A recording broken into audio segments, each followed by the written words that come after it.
On January 26, 2015, the Livingston County Sheriff's Office in New York stood before reporters and announced that a mystery dating back more than 3 decades had finally been solved.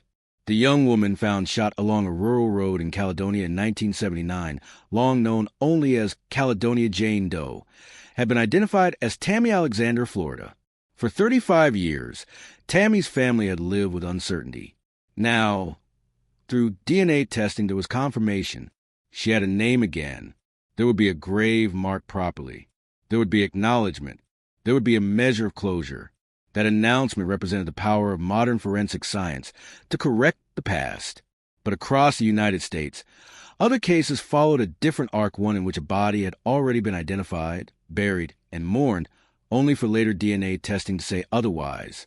In several documented cases reported by major outlets, including the Washington Post, NPR, and ProPublica, human remains were officially identified using the best tools available at the time: visual recognition, dental comparison, personal effects, and circumstantial evidence. Families were notified. Death certificates were issued. Funerals were held. Investigations were considered resolved. Years later, advances in DNA analysis contradicted those identifications. To understand how this happens, it's important to consider forensic standards of earlier decades. Before nuclear DNA profiling became routine in the 1990s and early 2000s, identification often relied on dental records and visual assessment. When detailed dental charts were available and properly compared, the method could be reliable, but incomplete records, transcription errors, or degraded remains increased the risk of mistake. Visual identification carried even greater risk, particularly when remains were decomposed or skeletal. Yet in cases where clothing matched a missing person's description, or remains were discovered near where someone had last been seen, assumptions could harden into conclusions. Circumstantial alignment can feel persuasive, but it is not the same as genetic confirmation. As forensic technology evolved, particularly with short tandem repeat STR analysis, and expanded use of Cody's cold cases were reopened. Evidence preserved decades earlier was retested. In some instances, DNA profiles generated from skeletal remains did not match the family reference samples of the person authorities believed they had identified. When that contradiction emerged, it triggered a painstaking review. Investigators first examined chain of custody documentation.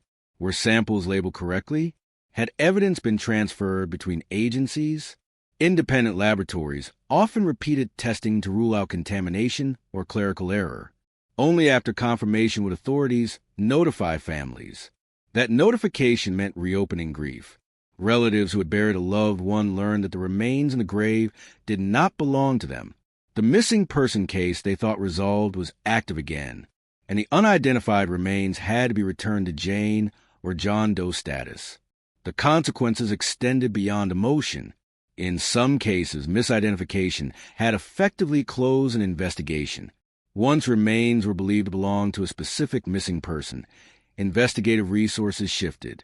When DNA disproved a match, detectives were forced to retrace steps sometimes decades later, with witnesses gone and evidence diminished. The systemic factors behind these errors are documented in forensic literature. Limitations in early dental comparison methods. Incomplete national missing person databases. Lack of routine DNA collection from unidentified remains. Clerical errors. Assumptions based on geography or clothing. Technology simply had not caught up to the need. In response, policies changed. The Department of Justice and the National Institute of Justice have emphasized DNA confirmation whenever feasible before final identification. Systems like NAMUS improved coordination between states. Many jurisdictions now require that unidentified remains be entered into national databases and that family reference samples be collected whenever possible. Forensic genealogy has further transformed the landscape. By comparing DNA profiles to public genetic databases with appropriate legal authorization, investigators have identified numerous previously unnamed remains. Each case undergoes rigorous confirmation before public announcement. The evolution of these tools reflects a hard lesson. Certainty must be earned through verification, not inference. When misidentifications have been uncovered, agencies have sometimes acknowledged error publicly and updated protocols. Death certificates have been amended. Remains have been exhumed and reburied. Families have faced the complex reality of grieving twice, once for presumed loss, and again for the renewed uncertainty. There is also the parallel truth that DNA has restored identities long denied, like Tammy Alexander in New York, whose case demonstrated how preserved evidence and persistent investigation can correct decades of anonymity. Modern testing continues to bring names to the unidentified, but the same science that solves can also unsettle. When a body is identified, it shapes narratives. It influences investigative direction. It informs legal decisions. That is why contemporary forensic standards increasingly rely on multiple independent confirmation methods, with DNA as the gold standard. Thousands of unidentified cases remain open in the United States. As laboratories revisit old evidence with new technology, more corrections may come. Each will require careful verification, transparent communication, and compassion for the families involved.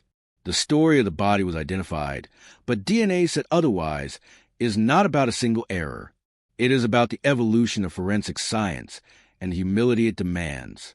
Early investigators often acted in good faith, using the best tools available to them. But science is not static.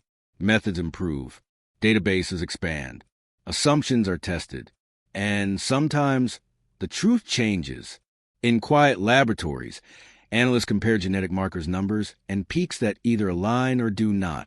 There is no drama in the data, only confirmation or contradiction. When contradiction comes, it can reopen wounds. It can unsettle long-held beliefs. It can force institutions to admit limits. But it can also restore integrity to the record.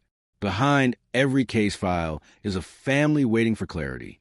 Behind every unidentified set of remains is a person who deserves a name. Science does not erase grief. It does not undo years of uncertainty.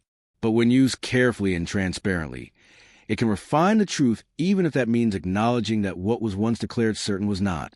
And in that refinement lies both the pain and the promise of modern forensic justice.